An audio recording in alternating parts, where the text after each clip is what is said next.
Transition partners take mental health very seriously. We are now supporting Claro Mental Health Charity, who are local and based in Harrogate. We are working closely with Richard Kenny, who is the IT director at TechBuyer. Claro operates as a commercial workshop making goods for businesses which enable those with long-term mental health conditions to function in a voluntary real work environment. We would love it if you can join us in supporting this amazing cause and charity and donate what you can. Any amount would be greatly appreciated. Thank you very much, and thanks to all our listeners.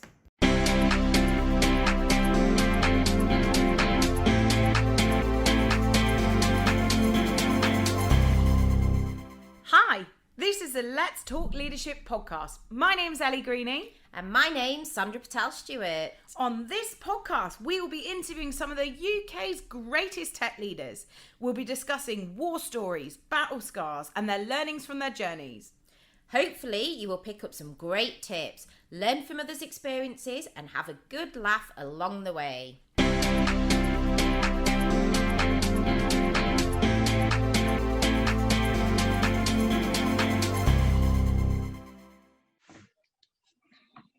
Hello and welcome to the Let's Talk Leadership podcast. So this week we've got the fabulous Deborah O'Neill on, who's Head of UK Digital and Partners at Oliver Wyman. Deborah is head of UK Digital and a partner where she leads complex digital transformations for the world's largest companies. She helps her clients build out their engineering and delivery capability, making them self-sufficient and able to make changes more rapidly. Deborah's work as a female leader has been recognised with numerous accolades, including she's currently been put forward as a Digital Leader of the Year finalist through Digital Leaders 100, which is amazing. She's a committed advocate for gender equality who seeks to create mentoring and sponsorship opportunities for future female leader technologists, both within Oliver Wyman and the industries she operates within. So there's some amazing successes there, and we're so pleased to have you on the show and find out more about you today. Deborah, how are you doing? I'm good, thanks for having me. It's strange hearing people talk about you like that, but thank you so much for the great intro. Wouldn't it be nice if every time you walked in a room I could just say, this is Deborah O'Neill and this is all the amazing things she's done? Yeah, a bit like a voiceover in a film where they say, yeah. Hi Deborah, so I'm Sandra Stewart. I'm CEO and founder of Transition Partners. Obviously we haven't met or spoken previously, so just thought I'd do a little quick intro. I know we've had a few technical issues at the start, but it is great to have you on the show. I've heard quite a few things about you. I think we'd booked this in some time ago. It feels like a really long time coming that we spoke. Was it like at the start of lockdown when we first had I think it was early lockdown, and then I think obviously we're sharing some messages around your wonderful hen party that you had, and some and the wedding unfortunately got postponed. It's next year now. Oh, you can have another hen party then. There's more coming. But it means I've got to do more 6 a.m. PT workouts, which is I thought I'd managed to get rid of them, but lots more celebrations next year. There's going to be so much crammed into 2021, isn't there? I don't know what your diary's looking like for next year, but I think I've had about 3 weddings that have been pushed into next year, and then new weddings as well, so it's just be a crazy time. We've got a lot to make up for, haven't we? A lot of planning to do. Definitely. Fantastic. So let's crack on then, so that the listeners can start hearing more about all your valuable experiences and learnings as a leader. Obviously you've worked in the consultancy world for a number of years now, and I think we all know that it's a pretty tough industry to be in and to succeed in, and obviously you're doing something right. You've been there a long time, and you're in a pretty cool senior position. So it'd be great to start with if we could just, I guess, set the scene a little bit for the viewers and listeners, and tell us all more about your role, your journey, kind of, I guess, just really quickly, how it all started, how you got into tech, and then I guess more emphasis and focus about your current role and the size of the role, the team, and the responsibilities that you've got. Yeah, sure. I mean, I think I always sort of categorize my career as the classic entrepreneurship career, which is many, many roles, some of them that didn't really exist originally, but without leaving the comfort of the company that you sort of grew up in. I think it's now quite unusual to spend over a decade in one job straight from university. I think that's now not as common. But I always think about it as more a journey to lots of different jobs, just happen to be in the same office, I guess. So I actually joined mid-financial crisis, so in the autumn of 2008, which I think is probably about the most steep learning curve you could possibly have going into any job, but also into consulting. We had a lot of focus on sort of regulatory support and resolution planning for banks. So straight away, even after my physics degree, which obviously was very data and analytical driven, I was very much straight into the sort of technical end of consulting. So lots of data manipulation, analytics, sort of creating models that we're going to live on in the banks, sort of particularly in the trading space. So it was a really like sort of baptism of fire, I guess, a little bit, but a really great place to learn a lot in an industry that was changing very quickly, both consulting but also banking. And I think that probably inadvertently set the sort of path where I was going without me really knowing it, because I technically was still a strategy consultant with a focus on finance and risk, not technology at all. But this sort of trend, I think, coming out of the crisis of being better at data management, understanding what was going on in your business as a bank more effectively, translated into we need to be able to get our data out of these very complex systems. We need to be able to have real-time information. So my job very quickly became the sort of way someone described it was the woman with a broom. You know, I'd be in the back cupboard of the data storage systems, like trying to get this data to come out in a repeatable manner and hopefully with the same, you know, figures every time, and also how to link those systems. So I think it was before we really talked about having digital or technology as a kind of consulting skill, but it was what I was doing, which was, you know, trying to get these things to run more effectively and try and get silos to speak to each other across systems. And that sort of developed into, I guess, you know, in the mid 2010s, where suddenly everyone was talking about what's going on with the big tech firms. Suddenly all these tech firms were arriving in London and they were all talking about analytics and AI and building apps and things like that. And I remember thinking, wow, that's really cool. That's like, you know, really exciting. And then I realized I was doing quite a lot of it already. But as a firm, we hadn't really expanded beyond the things we were doing in our current sort of project engagements, where I think we were doing a lot of that work, but we hadn't really said that was what it was. So in 2014, I was sort of asked, would I go and build out what was our labs business, which was our sort of technology delivery function. And it had started by some of my colleagues in the retail space. So think pricing, supermarkets, what do I put on my shelves? How do I run promotions? And we're like, that's really cool. They've built like a professional technology capability. We should have one of those for financial services for our clients, where we can help them go on the journey further beyond the sort of strategy work or the prototype into actually getting this implemented and delivered. So then I sort of went into business building mode. So I sort of took my left turn from the team I was sat in, and actually, I mean, it was pretty scary, moved up a floor in the building. So it's like, you know, a new job except in the same building with a new team of people from around the firm that I didn't know because I was a financial services expert. And then we had this amazing 2 or 3 years, which I can only describe as proper startup mode. This was, you know, we need to land the first client in financial services who's going to let us do this sort of more industrialized technology work with us. And it grew from there until sort of what I do today now, which is I have a team of, you know, over 100 technical specialists across Europe.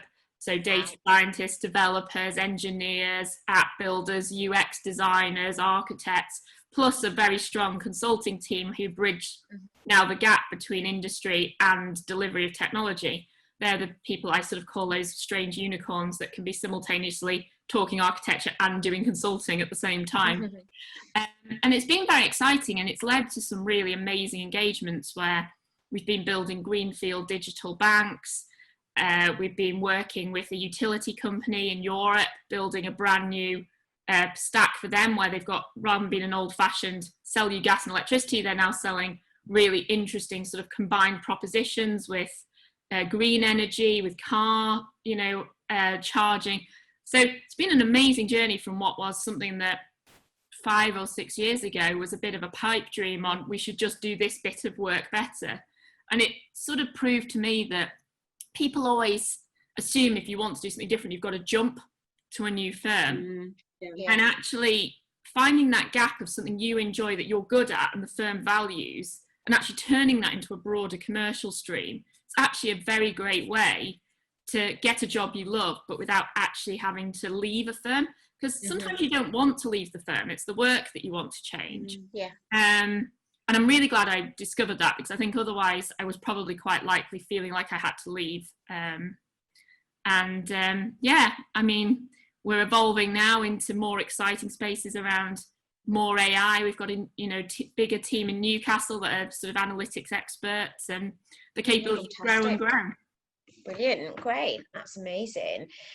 So how so when you moved, so obviously you've had a number of internal moves. I think what would be really interesting for the listeners and others that kind of, I guess, want to follow in your footsteps and learn from your experiences, how did those opportunities become available, or was there an element of you trying to create those opportunities and like really pushing yourself and going for them? Because I think that's sometimes where, touching on that point, what you said about people, it's usually the job, not the company, but people always think that generally first thing they think is, well, I need to if I want to do this, then I need to look at another company. But I guess we could probably offer some advice and experience from how you've developed your career as to how you've done that internally. And I think that would be quite interesting to tell everyone more about. Yeah, and I think, the important thing to remember is this isn't like an overnight switch, right? You can't suddenly go in tomorrow and say, right, I'm now doing this thing that doesn't exist over there. But I think one of the things I've learned, and I continuously get reminded about it when I'm sort of going through phases of my career, is speaking to the people around you, both sort of your mentors, but also your peer group, and really saying, wow, this thing that we've done here is really interesting and it feels like there's more potential. Could we try and do a little bit more of it, or could I focus on that a bit more? And it always doesn't need to be, a completely new business unit. It might be just changing the focus of your role. And I think there's a tendency when you get to the point of that, I don't like what I do, that it becomes quite me-centric, as in what do I want, what do I need? And actually what you're trying to find is the mutual benefit of something that is valuable for the organisation and what you want to do. And I think if you approach it in a very, I see an opportunity, or I see a white space that we're not playing, and we use the word, growth adjacencies a lot, right? It's, it needs to be in the core of the business scope. If you try and say we're here today and we're going to go over here tomorrow, is probably going to be too big a jump. But and sometimes it's, talking about carving out 20% of your time to just give it a go, or, having an opportunity to trial it for a few months or something to see if it works. I mean, when I went over to the labs business, it was on a 3-month trial basically to say, does this feel like it's becoming a thing? And we just sort of over time made it more formalized and more sort of real. I think, you have to be willing to show that you've thought about it. I think, having some of those early conversations plants the seeds, but at least coming back with a plan of, this is how I think it will benefit and how I can deliver it. And we see it a lot, right? Not always is it changing business units, but even in consulting, most good ideas come out of something that our junior teams have come up with, because they're the people in the field with our clients. So they see that, need or demand. And it's actually, as a leader, also helping people feel like they can have those conversations with you and be open. So I'd always recommend for the leadership, be listening out for these people who've got great ideas, because they can create new businesses. But if you are sat on the other side with an idea, make sure that you're willing to have several conversations about it. Don't get disheartened if you go in and they say no the first time. Probably don't go in with a fully fledged, here's the 60-page business plan. Actually, sometimes that's a bit intimidating for people, and it feels like you've put them on I guess almost a gun to their head on making a decision. It's on the spot a little bit. Yeah, almost that, how do you have those conversations on an ongoing basis? You need to plant the seed first. Yeah. And also because people can make it better through conversations as well. So you've not thought. It's about having something that you can, a starting point that you can work with, and then I guess going back and forth and tailoring and adapting and being flexible to a, you know, something that could potentially grow further. Also, it sounds like culture-wise, Oliver Wyman, that obviously you've got the culture and you've got a good strong team of leaders and the people within the business, because I guess not every organization has that culture where people feel that they can go to their manager or their peers with an idea that could then evolve to something. And I guess maybe that's why you know, a number of people do feel like they've got to seek other opportunities elsewhere. So it sounds like that's might be actually quite a good idea to tell us a bit more about the culture at Oliver Wyman, and maybe any kind of like top tips that you think that either you've implemented or your team or your peers that will be valuable for others to learn from. Yeah, so I mean, I think, you know, consulting does have some advantages around this, but ability to form and dissolve and reform teams very quickly, I think, is quite culturally important. So particularly in, I think, technology as an industry, there is a real shortage of talent. You know, like, you can't go into the street and say, I can, you know, hire my perfect team overnight. Like, there isn't enough to go around. So how do you actually form teams where people are learning from each other with, you know, different skills? But what doesn't happen is you end up with a great team over here and not such a strong team in certain aspects here. You know, how do you allow people to move around the organisation in a slightly more fluid manner? Obviously, in consulting, that's a little bit forced because you form for a client project and then you disband and you reform for another client project. But a lot of my clients that I'm working with that are trying to get more of this innovation culture into place, we are working on, what do team rotations look like? You know, what are the, even more than the skills you're looking for, what are the kind of mindset values that you want to put into that team? Because a lot of people can pick up skills if they've got the sort of growth mindset to be able to do it. And so really having that fluidity, I think, is important.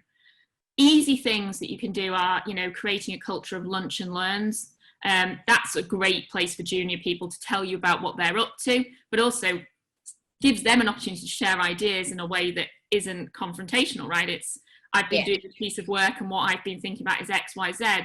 And that can be great for both sort of seeding ideas around an organisation, but giving people that confidence. Because what happens is you end up building those informal mentee relationships that are outside the day-to-day line management. And that's actually where people get that confidence to have conversations. And I see it a lot, you know, I build an informal mentee relationship with someone. They tell me about an idea, and then I can potentially help them, right, by saying, oh, have you spoken to this person about this thing? And as a leader, you've got to be so good at that kind of opening the doors, not so much that you have to do all the work for them, but, you know, seeding those times. So they're the big things, because some of those don't cost a lot of money. They're just about giving people space and opportunity. And then I think more of my clients, and, you know, I think it's obviously come from almost the technology side, but it's definitely into corporates now, is, you know, the idea of, you know, team hackathons, you know, sort of that, let's get together for half a day. And I think what's great is if you can actually solve problems the business has, then again, you get ideas seeded. So I think there's a lot of interesting things you can do without needing to completely change your organisation.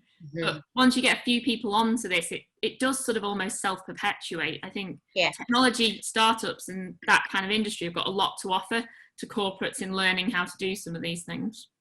I think what you mentioned then about like working together to solve problems that the business has as well is super important, because then the team are then invested long term, which is super important, because I know you've obviously been with the business for a long time and you've been extremely successful within the organization, but usually people last 2 years in a company within tech, right? It's transient market, people move on and they get presented with better opportunities very often. So I think by able to have those discussions and solve problems, it makes that little bit long term, and you get that real investment from your staff, which is really important ultimately. And how you build your next leaders, right? Because the people who pull those ideas through the organisation tend to stay longer, but they also start developing those more sort of leadership skills, because actually suddenly when they own something and you have to deal with, you know, getting stakeholders to buy in, trying to convince people of your idea, you actually start building those sort of more senior board level skills without really realizing it, right? Because you move from being the doer at the bottom to the curator almost. And I'm very, very keen on this, or big on this, leading from the center, which is very much, I definitely don't know all the answers. You know, I'm not a trained technologist by background. I've kind of picked bits and pieces up through experience and a little bit of training, but knowing that I need to surround myself with, you know, great architects, cloud experts, you know, head of engineering, head of design, and being able to pull those people together at the right moment, I think is a skill that, you know, Agile and sort of Scrum has taught us a lot around multidisciplinary teams, but that's not just for the people in the day-to-day, it's for leadership as well. Like, no one can know everything anymore. And that idea where you just come in and dictate from the top has very, very bad outcomes, right? Yeah, exactly. You're only ever going to know what 70-80%, and the rest of it we still need to learn. If you're lucky. Yeah, exactly. Things move so quick. So I'd love to delve more into that. Ultimately, we're a leadership podcast, so you mentioned some of your tips around leadership, but let's find out a little bit more about that, where that stems from, your style, your approach, and any tips that we've got for budding future leaders. Yeah, sure. I mean, I think, you know, my style very much developed through this taking a right-hand turn into an area I didn't really know a lot about and needing to try and build something in there.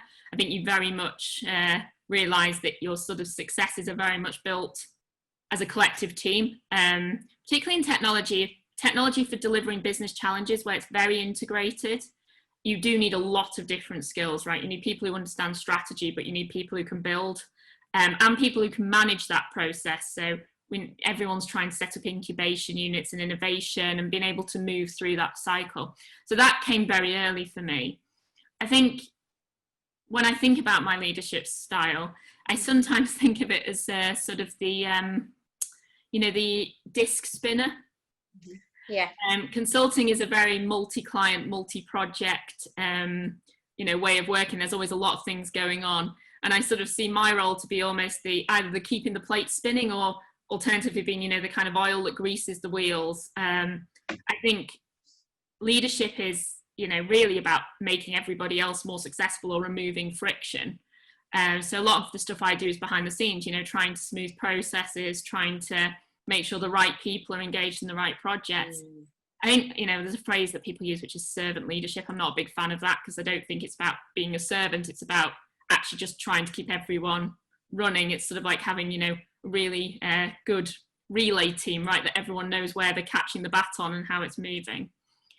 I think it's also being open to exposing yourself to different things as well. So one of the things that does happen in technology is obviously the technologies change, but the problems that they're solving change as well. So, you know, dare I say it, COVID's been an amazing example of things changing.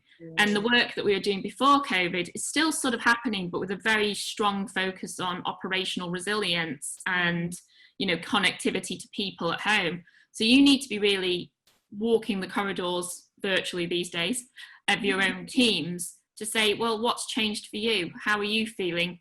We instigated very early on in lockdown a sort of one-on-one leadership calling tree, where we made sure that everyone in different parts of the organisation had a more senior person that was calling them once a week for 15 minutes. And that wasn't a work-related chat. That was a human, how are you? You know, let's have a coffee and a chat. And that for me was not just about my team's well-being, although vital, it was also about me understanding what my clients' teams are facing, so that you can have that leader-to-leader conversation. And I think being relevant to your clients and the people who are in your peer group, you only get by actually understanding what's going on. If you just keep reading out the you know, latest tech buzz phases, you're not very helpful to anyone anymore as an advisor.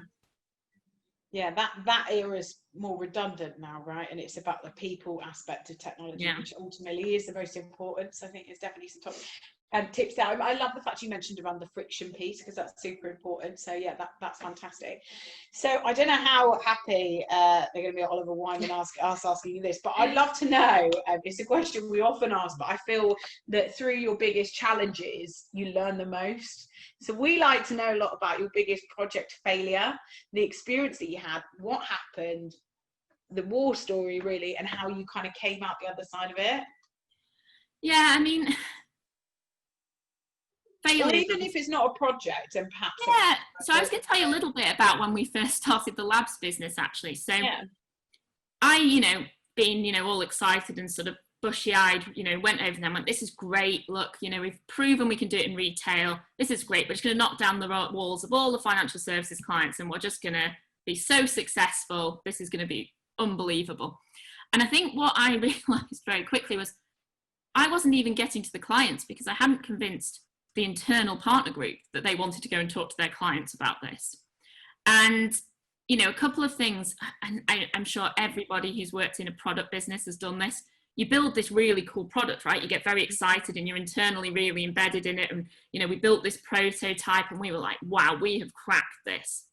And then, you then think, right, we need to take it to some clients. So, I, at the time I was a principal, not a partner. So I went and knocked on some partners' doors and I was like, can we take this to client X or client Y and have a meeting? And they were like, what is this thing? It's like, oh, it's going to solve this problem, this problem, and this problem. They're like, but that's not really the problem my client's got.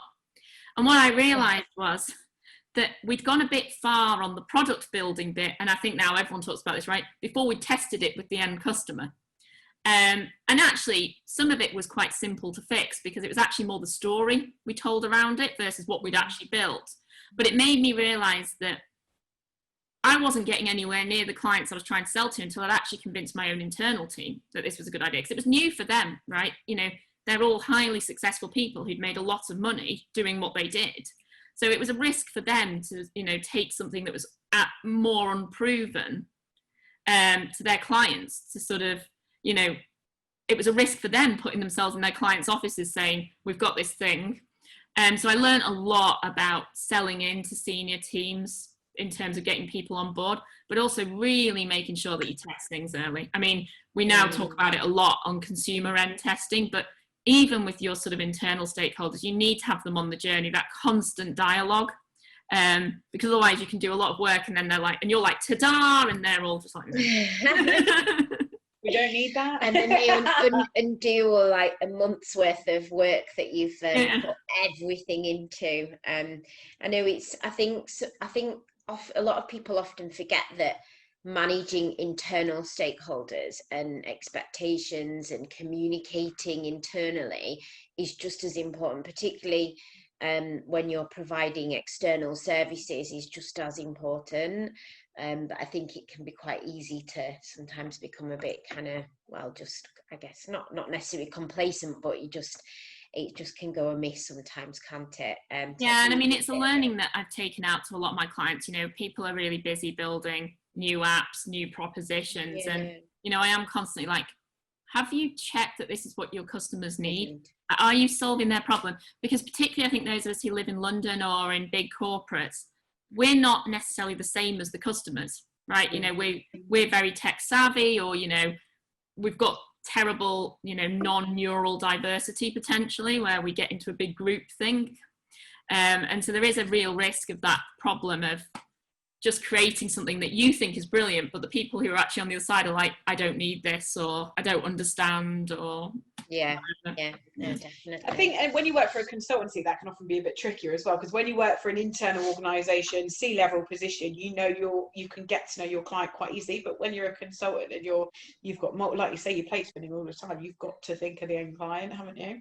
Yeah, and it's an advantage and a disadvantage, right? It's the disadvantage, as you say, that you're not with them all the time. Yeah. I guess the advantage that you do have is being able to bring that challenge, because again, customers change. We've seen the way people have stopped using bank branches. We've seen the way that people are now more comfortable online.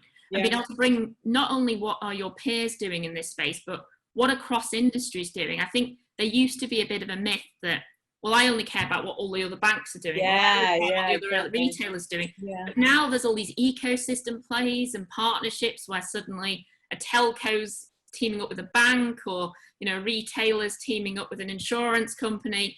And suddenly everyone's like, wait a minute, what's going on in all the other industries? What's the innovation? Exactly. And it's a very big balancing act to be relevant to your individual client because you understand them, but then also having enough breadth to sort of bring all that insight. And I saw one of your questions on your list, which was, what's your biggest challenge at the moment? And that is for me the biggest challenge, which is trying to balance, you know, being relevant to my individual clients that I look after regularly by spending a lot of time with them and knowing them and investing in that, but also trying to get enough exposure to be able to bring them those new ideas. And it's a constant trade-off, right? An exciting one, but particularly at the moment, things move so quickly. Every day there's a new partnership or tie-up. Or... Definitely. I'd be really interested to understand. I think we kind of touched a couple of times around kind of gender equality and diversity. So I think there's a lot more. I think there's a lot more out there, isn't there, now about D&I, and you know, and a number of businesses are starting to think about, you know, how they position themselves and what they do to, you know, do they have certain targets, etc., to increase diversity inclusion within their businesses. So it'd be really interested to hear your thoughts and advice around that particular topic. I don't know if if you're involved in that personally within the business, or whether you have a D&I specialist or advocate within Oliver Wyman, but it'd be really interesting to hear any kind of tips and advice that you can give everyone about that. Yeah, I mean, you know, without a doubt, consulting, like every other industry, is tackling the same challenges, both for ourselves but also for our clients, right? We get a lot of questions on organizational effectiveness and how do we build those cultures.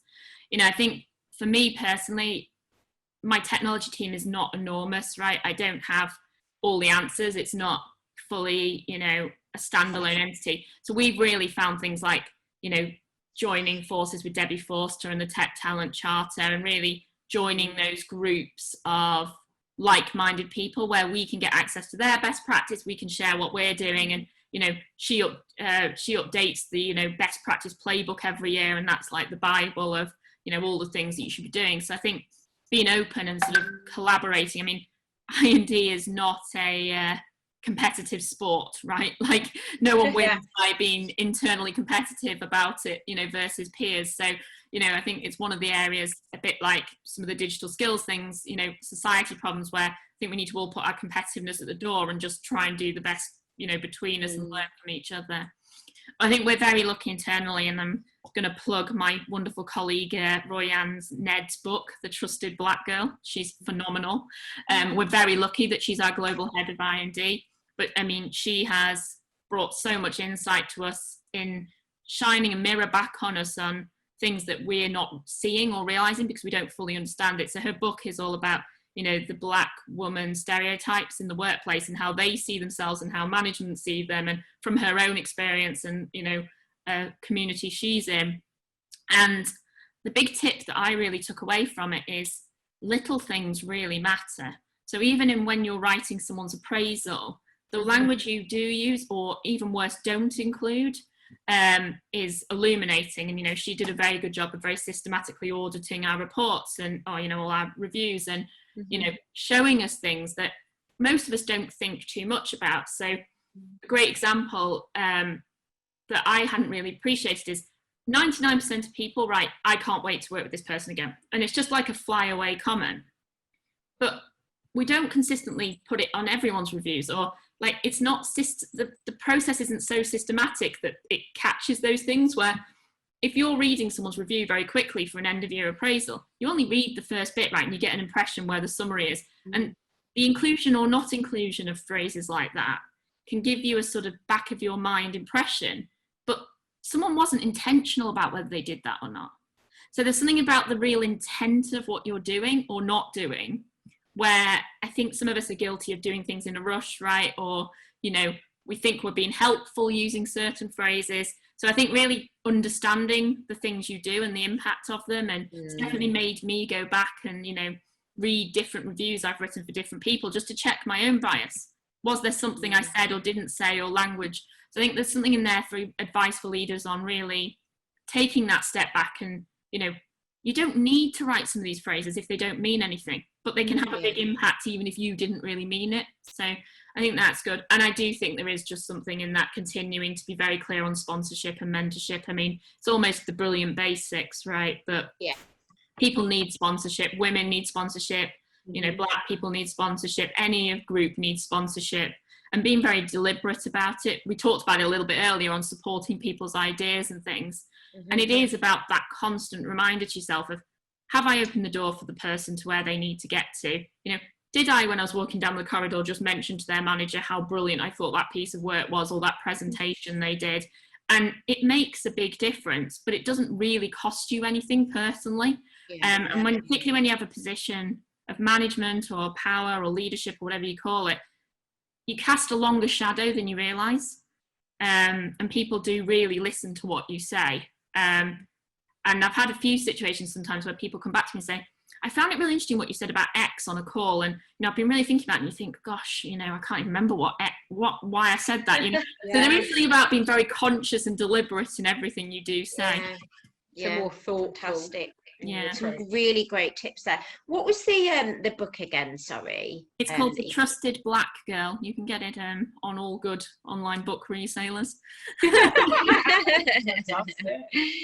Fantastic. I particularly like the bit where you said about, you know, like kind of you constantly like in a rush and trying to, I guess, like I was just thinking about Ellie and I, like we're just constantly like trying to get things ticked off your list, and you just do not think about any of that stuff, do you really? Like you don't really think about the language and your written language that you use. Some great tips there. It's so important to be conscious of that, and like you said, you don't understand the shadow that you cast. So I think that's really relevant.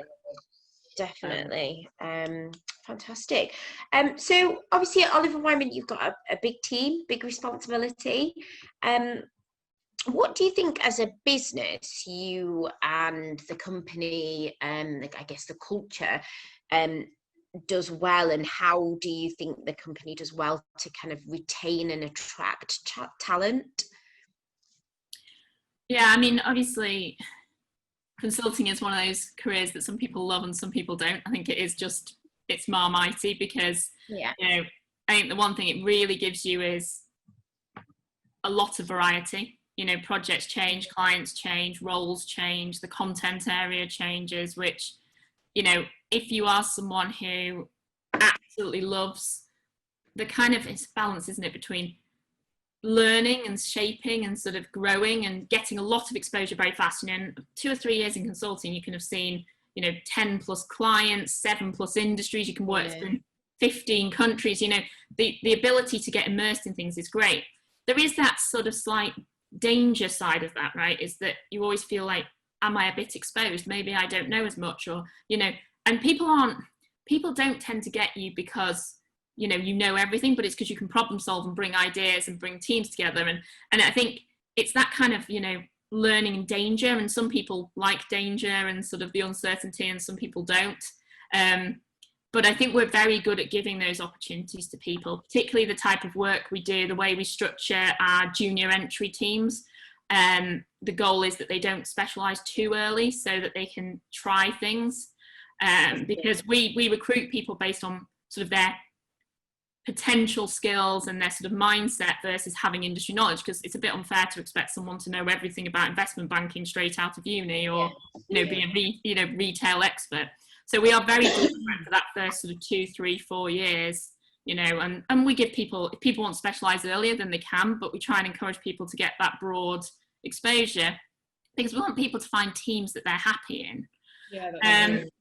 And even then, you know, as we said, I moved around. It's not like once you're in a team, you're stuck there forever. We are very flexible on people moving around, which I think is a culture that people like. I think the other thing that we've worked very hard on, and I'm particularly proud of, is the fact that we have a culture around sort of employee resource groups where this isn't just, you know, a women's group or, you know, an LGBTQ group. We do have those, but people can set up groups that they're interested in. So we have a, you know, a climate group or a sustainability group. We have a group that, you know, I think cyclists of Oliver Wyman, like, you know, people are very much free to follow those interests, but also to create groups of people from across the firm that follow those interests. And it comes back to this, you know, I'm a big believer in this. You need lots and lots of micro connections within an organization so that people feel connected to something bigger than their own project or their own team. And also you get a great connecting of dots. You know, you can be talking to someone on a call about you know, climate change, and then something comes up and you have a virtual coffee, and then it's like, you know, my client in industry X has got this really weird challenge around this, and they're like, well, with this other client we solved this using this, and we used, you know, X person from this team, and that's actually how you bring the best for your clients, is, you know, this idea of being able to put your best teams forwards in a relatively fluid manner. So I think they're the things we do really well, those sort of organic, I guess, networking within the firm. It sounds like you're really good at, as a business, at playing each other's strengths, and you're kind of like introducing people to one another to help support one another, which is really magical. And that can get lost quite easily in consultancy, particularly when you're like co-located and all over the shop. It can be challenging to manage that, but I think, like you say, by creating these little micro groups, you're able to do that, which sounds like it's been really effective as a business. I think there was something earlier that you mentioned, which I think was really good to touch on, around with the importance, I guess, of imposter syndrome, that you were saying that sometimes you kind of feel expected to know everything, particularly as a consultant, but the reason people come to you is because you're a natural problem solver. And I love that, because I think there's so many people within tech that struggle to get over that, and it's something that as recruiters, we are just like people's cheerleaders, really. We're everyone's advocate. We want everyone going to their interview. We wouldn't put someone forward for an opportunity unless we thought they could do it. And we 100% believe that these people can and are capable and have the potential, which I love. But I think it's so important, because so many people have that as a blocker for themselves. But like you say, you don't, for a particular role, for example, project manager role, you don't have to have done it time and time again, but as long as you're able to show that you've got the suitable skills and that you could bring that to the party, that's the main thing. So I think remembering everyone goes through it. I mean, even doing this podcast, right, I was a little bit nervous beforehand, because I was like, maybe I don't have anything that anyone really wants to hear about, or, you know, actually I haven't got like the scripted answer to all of these questions they're going to ask me. You know, I was a bit like, oh, maybe this, you know, is going to be really terrible, and it's all just going to like fall over. You know, I think you've got to remember everybody's in the same position, no matter what you're going into, and what you have to go back to is using your own experience. But, you know, and I feel like a broken record, it's probably going to be like the strap phrase for me, but knowing who are the people you're going to pull in. You know, even if they're not people in your business, who are you going to call for a chat if you've got a problem that you want to talk through? You know, I have, you know, hundreds of friends on WhatsApp that I use for different things. You know, like, I've got this slight issue with this client where we don't seem to be connecting on this level. What do you think? You know, and it's like almost that, you know, who's in your little, you know, call book of who you're going to call when you need something. And I think you're well networked in London, aren't you? I think it's so important for people to be able to do that in the tech community. There is so many people that you can reach out to, and it's just an aspect which adds so much value, doesn't it? So I think that's really great. I'd love to know then, you've got a big job, you've got a lot of responsibilities, you're looking after people for a challenging time, you're looking after clients, which is even tougher for a challenging time.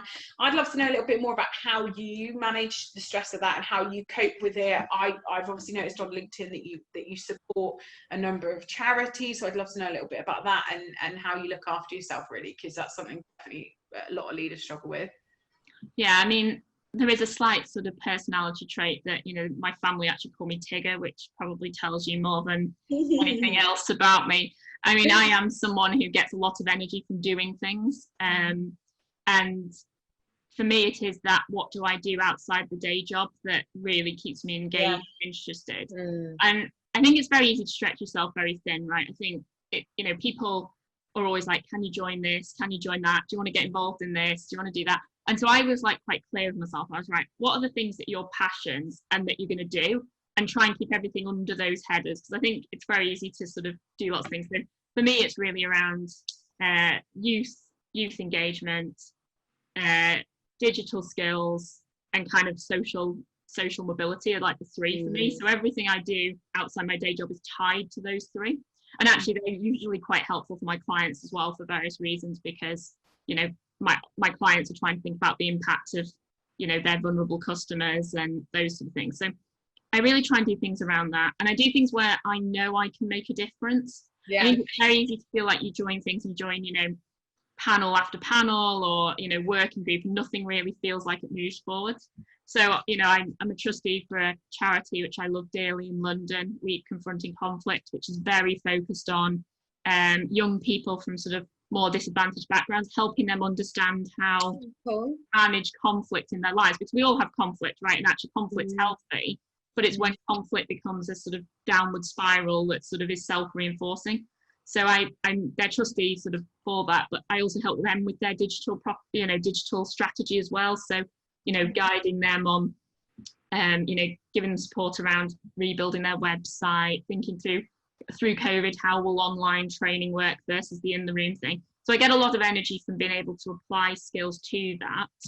And then I've also been working a lot with Future.now around the sort of digital skills gap. So with Liz Williams and Helen Milner at the Good Things Foundation, where I worked with them a lot on the COVID response. So for the people who don't have access to devices or aren't connected to the internet, suddenly being in lockdown meant you were very isolated. So we did a lot of work on how do we get devices and connectivity into their hands. And it was a great sort of cross-industry response on donations and devices. And so that was really exciting. And again, you know, for me, project management skills, getting stuck in there, you know. Using your community as well, which it sounds like you've done for that. Yeah. So is that helping younger people then? No, so they were very focused actually on, so there's 1.9 million people in the UK that aren't online, which is a huge number. So it was actually more focused on the not, because there was a lot of response for the youth through, you know, education and things. So we were actually more focused on people who actually it's a big impact for them as a family. So maybe they're a parent or they're an older person. And it wasn't really age specific. It was more about those people who are very isolated, because one of the things that happened is obviously when people were told to shield, they were told go and see all this information on the internet. But if you're not on the internet, 1.9 billion, you just can't imagine that, can you? Like trying to get through lockdown and that isolation piece without the I guess safety net that technology provided us and the opportunities that it arose. No, things like, you know, speaking to your doctor, you know, when they start doing video consultations, getting your food shopping, you know. So I think it's a big far-reaching. Don't even think about it, do you? Like, I'm shocked and quite surprised at that number, to be honest. Yeah, and I mean, Gemma Waters at Lloyds Banking Group runs the digital inclusion survey where they released that, and their most recent one was, you know, came out sort of during COVID and wasn't really just data about COVID, but it was shocking that the number is still so high. And actually what we found is if you actually get these sort of parents of families or, you know, people in sort of communities connected, they have a very good multiplier effect on the people around them, getting them more upskilled or more engaged. So, you know, they're the sort of things that I find very sort of high energy. You know, I also have a lot of other passions, which are hiking, and I love the sea, and I'm quite into sailing, and my husband and I like to escape to the country. How do you find the time for all this, by the way? Well, I don't do a lot of sitting and watching TV. But I also feel like that's every leader's top tip. I know. Like, stay away from Netflix. The number of times we've heard that, haven't we? And then I always like, because there's so much more that I want to do, and I always feel like I don't have enough time. And then I come on one of these podcasts and I hear that tip, and so then I kind of like have a good month or so of watching less TV, reading more and doing more, and then I just slip back into my old ways. Although we have had a couple of leaders lately who are like ladies after my own heart that have said reality TV things, and I thought, that's me. I need a bit of reality TV sometimes to put things in perspective. No, I mean, don't get me wrong. I love a few Netflix series, and but what I found is actually watching stuff on demand is more efficient as well, rather than that kind of sitting down and just letting the TV sort of play past you for 5 or 6 hours in an evening. It's been a bit more like, I'm watching this thing and I'm doing that. And I think the other thing that I would say is I'm always amazed how much you can get done in 15 minutes, half an hour, right? And I think that's probably one of the biggest tips I found in optimizing my time is, you know, if a call finishes early, or, you know, I just have a half-hour break where I'm on the tube, or, you know, whatever I'm doing, can I, you know, send an email that helps someone? Can I, you know, answer something on a topic where I can just give someone some support? And actually I found that I get, you know, some things don't need you to say, right, here's 5 hours I'm spending on them. Sometimes you can have quite a lot of support through sending an email to connect two people together, right? Like, and they're the things, particularly now that we're all mobile and we can all do that, that you can use a lot of the dead time. For me, the dead time used to be sitting in airports when before sort of COVID, you know, I traveled all the time. I used to fly to South Africa, I used to fly, you know, all over Europe. And that's where I found tons of efficiency, you know, sitting in an airport, waiting for a flight, or sitting on a, you know, and I think that's what I got very good at, was finding those pockets of time to get things done versus, you know, trying to find big gaps to do things. Yeah, I think sometimes given a little slot, you get things done, don't you, rather than procrastination, which is the killer of everything, right? So I'd love to end the podcast then, finding out about like what's on your agenda, what you've got to get excited about Oliver Wyman, and also we can't leave today without talking about the Digital Leader of the Year finalist award that you're up for at the moment, and hopefully you'll find out about that. Is that October? I think so, yeah, I think that's right. Right, great. Tell us more about that. So the award was a bit of a surprise, actually. I sort of didn't really realise I was in it. And I mean, I think it's quite interesting because actually the sort of other finalists are incredible people in, you know, sort of government and public policy and sort of charity sector. And so I was a bit like, oh, I feel a bit sort of not so sort of, you know, valuable here. But it's been an amazing experience getting to know those people, actually. And I think it really reinforced to me this passion I have for societal improvements through technology and digital skills, particularly. I'm becoming more and more convinced that that's the answer for, you know, being able to move, you know, business around the country as well, you know, not everything needing to be in London as much. I'm speaking at Leeds Digital Festival on the 30th. So, you know, really allowing skills to move around the country. And, you know, we have got an office in Newcastle now, and, you know, really being able to access that talent through the fact that everything is less co-located, which gives us all an amazing chance to sort of really get very interesting teams and sort of, you know, actually possibly all stop fighting over exactly the same talent all the time, exactly. Which would be nice. So I think that award's been really exciting for me because it has just connected me into a different part of the community that I didn't really have access to before, and has given me amazing opportunities to sort of share things a bit further. I'm a big passionate on data sharing and ethics, and where we're going with sort of people's transparency on data sharing, and some of the developments around you know, EIDs and sort of you know, data wallets, and some of these ideas of having more control over your data. That's something I'm really excited about. I think that's going to be a big topic and something I'm spending a lot of time on as a sort of both from a sort of business perspective, but also as a sort of broader speaking topic. So there's a lot of things I'm excited about. I am excited about going back to the office a little bit. I am. When are you going back to the office? I was back in yesterday.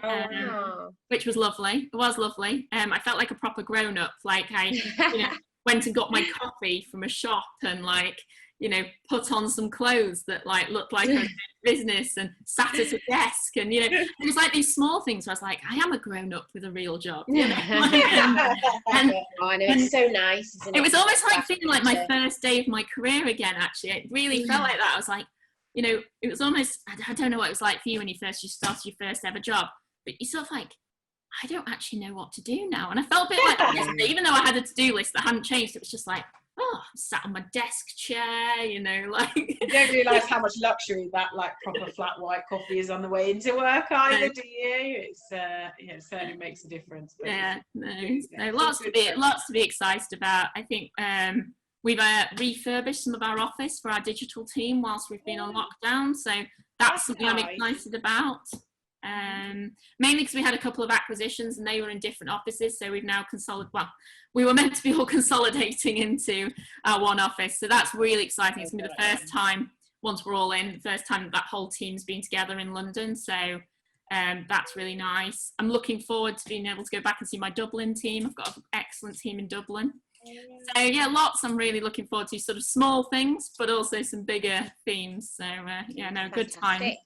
Sounds like lots of great stuff on the agenda, and it's been so fantastic having you on the podcast today to hear your story and your journey. I know when we first spoke, probably like 4 months ago now, I was super excited to have you on and learn and hear some of your wisdom there, which has been fantastic. So really enjoyed the session. Yeah, I did as well. It was very it's been fun. I too have learned a few a number of tips that I can take away, so thank you very much for your time. No, thank you. Really nice, actually. Yeah, really good fun. So for people who are nervous about doing podcasts, don't be. It's good fun. I know. Do you know what? When you were saying that, you wouldn't have got me on a podcast, and I still get a little bit nervous every time, and I'm not the one answering the questions. I'm just I'm just a bit camera shy. But it really isn't anything to be that nervous about. Sorry, it's never as much as you think, is it? If anyone wants to reach out to you, is it best LinkedIn, Twitter? What's best form of contact? Either's fine for me, LinkedIn or Twitter. Pretty much connected on one device to them all. So but I would love to hear from people. Passion projects, happy to talk about them. That's so fantastic. Awesome. Thank you so much, Deborah. Thank you. Bye. Bye. Bye.